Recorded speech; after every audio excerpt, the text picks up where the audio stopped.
Please ಎಲ್ಲರಿಗೂ ಬೇಕಾಗುತ್ತೆ ವಾಪಸ್.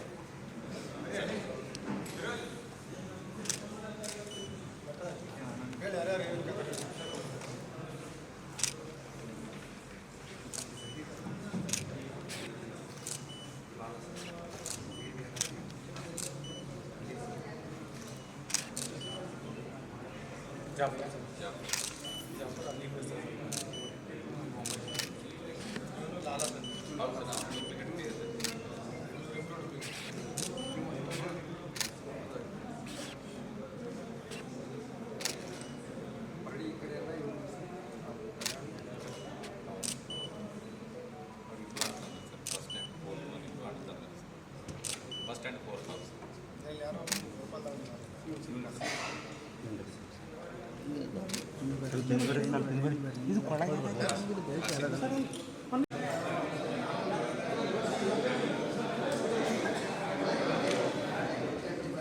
DCP suburban police station inspector Nataraj Lade ಮತ್ತು ಅವರ ತಂಡ ACP ಸಬರ್ಬನ್ ಮತ್ತು DCP ಕ್ರೈಮ್ ರವರ ಮಾರ್ಗದರ್ಶನದಲ್ಲಿ ಒಂದು ತುಂಬ ಉತ್ತಮ ಕೆಲಸವನ್ನು ಮಾಡಿದ್ದಾರೆ. ಎಂಟೈರ್ ಟೀಮ್ ಒಂದು notorious habitual inter state robbery ಮತ್ತು ಅಟೆನ್ಷನ್ ಡೈವರ್ಷನ್ ಮಾಡ್ತಾ ಇರುವಂತಹ ಇರಾನಿ ಗ್ಯಾಂಗನ್ನು ಬಂಧಿಸುವಲ್ಲಿ ಯಶಸ್ವಿಯಾಗಿದ್ದಾರೆ.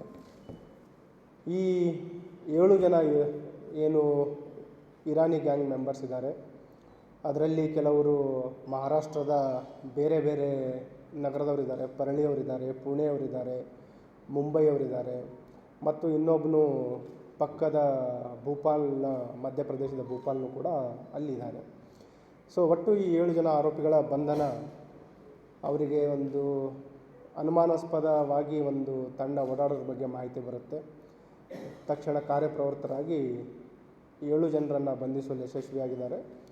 ಮತ್ತು ಬಂಧಿತರಿಂದ ಅವರೇನು ಕೃತ್ಯಕ್ಕೆ ಉಪಯೋಗಿಸ್ತಾ ಇದ್ದರು, ಒಂದು ಟಾಟಾ ಹೆಕ್ಸಾನ್ 4 ವೀಲರ್ ಇದೆ ಮತ್ತು 2 ಬೈಕ್ಸ್ ಇದೆ.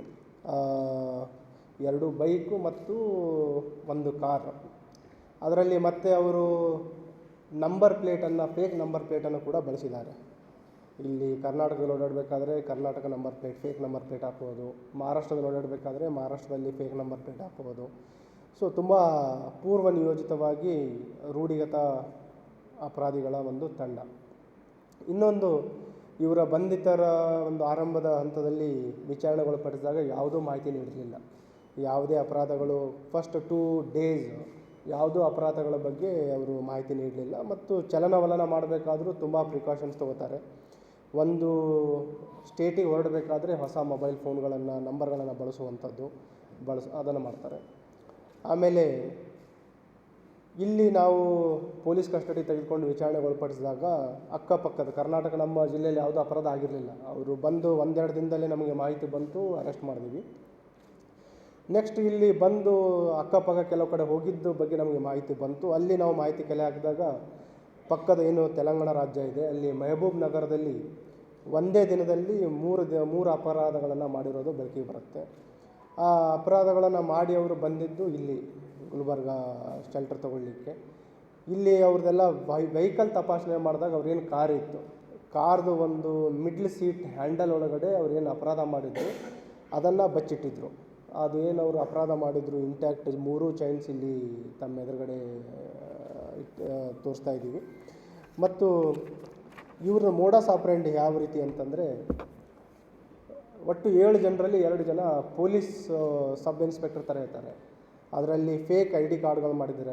ಡೆಲ್ಲಿ ಪೊಲೀಸ್ ಅಂತಂತ ಹೇಳಿ Delhi police sub inspector crime ಬ್ರ್ಯಾಂಚ್ನವರು ಅಂತ ಹೇಳಿ, ಮತ್ತು ಉಳಿದ 3 ಅಥವಾ 5 ಜನ ಏನಿರ್ತಾರೆ ಅವರು ಸಾರ್ವಜನಿಕರಿಗೆ ಚೀಟ್ ಮಾಡಲಿಕ್ಕೆ ಒಂದು ಅಲ್ಲಿ ಸೀನ್ ಕ್ರಿಯೇಟ್ ಮಾಡ್ತಾರೆ. ಬೇಸಿಕಲಿ ಇವರು ವೆಹಿಕಲ್ ಚೆಕಿಂಗ್ ಮಾಡ್ತಾ ಇರುವಾಗ 2 ಜನ ಪೊಲೀಸರು ಇವರು ದ್ವಿಚಕ್ರ ವಾಹನದಲ್ಲಿ ಬರಬೇಕಾದ್ರೆ ಅಲ್ಲಿ ಹೇಳ್ತಾರೆ, ಇಲ್ಲ ಅಲ್ಲಿ ಮುಂದುಗಡೆ ಕಳ್ಳರಿದ್ದಾರೆ ಅಥವಾ ಅಲ್ಲೆಲ್ಲ ಇತ್ತೀಚೆಗೆ ತುಂಬ ತೊಂದರೆ ಆಗ್ತಾ ಇದೆ, ಸುಮಾರು ಜನರು ಮೋಸ ಹೊಂದಿದ್ದಾರೆ, ರಾಬ್ರಿ ಆಗ್ತಾ ಇದೆ. ಆ ರೀತಿ ಜನರಲ್ಲಿ ಒಂದು ಆತಂಕ ಹುಟ್ಟಿಸಿ ಈಗ ನಿಮ್ಮ ಹತ್ರ ಏನಿದೆ ತೆಗೀರಿ, ನಿಮಗೆ ಸೇಫಾಗಿ ಒಂದು ಪೇಪರಿಗೆ ಹಾಕ್ಕೊಡ್ತೀವಿ, ಬ್ಯಾಗಿಗೆ ಹಾಕ್ಕೊಡ್ತೀವಿ ಅಂತ ಹೇಳಿ ಅವರಿಗೆ ಮೋಸ ಮಾಡೋದು. ಅದಕ್ಕೆ ಫಸ್ಟ್ ಸಪೋರ್ಟ್ ಮಾಡೋರು ಅವರ ಸಹಚರ ಅಸೋಸಿಯೇಟ್ಸೇ.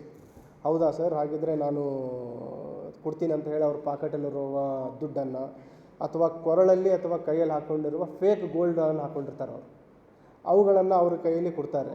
ಸೊ ಅವರು ಒಂದು ಯಾವುದೋ ಕವರಿಗೆ ಹಾಕಿ ಕೊಟ್ಟ ರೀತಿ ಮಾಡ್ತಾರೆ. ಸೊ ಅವರು ಅಲ್ಲಿಂದ ಮುಂದೆ ಬೈಕಲ್ಲಿ ಹೋಗ್ತಾರೆ. ಬೇರೆ ಅದನ್ನು ನೋಡಿ ಬೇರೆ ಸಾರ್ವಜನಿಕರು ಅದನ್ನು ಮಾಡಲಿಕ್ಕೆ ಹೋದಾಗ ದೆನ್ ಅದೇ ರೀತಿ ಅವರಿಗೆ ಮೋಸ ಮಾಡೋದು. ಈಗೇನಾದ್ರು ಒಂದು 50,000 ರೂಪಾಯಿದು ಅಥವಾ 30,000 ಬಂಡಲ್ ಇದ್ದರೆ ಅದರಲ್ಲಿ 10,000 15,000 ತಗೊಳ್ಳೋವಂಥದ್ದು.